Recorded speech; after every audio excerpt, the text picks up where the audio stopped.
Pagdating sa takbo ng auxiliary fan motor, depende yan dun sa pagkakadesign. So, kung yung motor na nakakabit dun sa inyong sasakyan ay single speed, normally makikita nyo yan pag single speed, yung connection o yung wire na papunta dun sa auxiliary fan motor ay dalawa lang. Pag yan naman ay multiple speed, kumbaga meron siyang high and low, normally mga 3 or 4 na wire yung nakakabit dun sa auxiliary fan motor.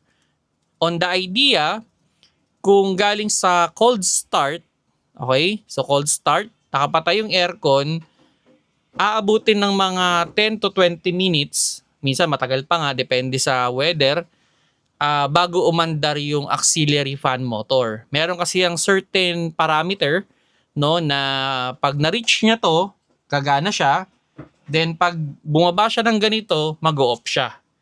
Okay? So, ganyan yung sistema naman ng single speed.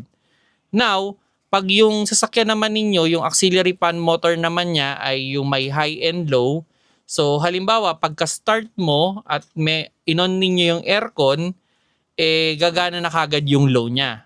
Okay? Halos constant na naka-on yung low.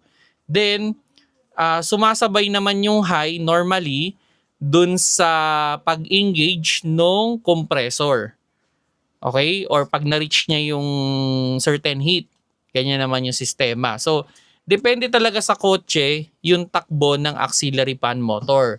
Pero dun sa case na from cold start at patay yung aircon, medyo matagal-tagal talaga bago mag-on yung auxiliary fan motor.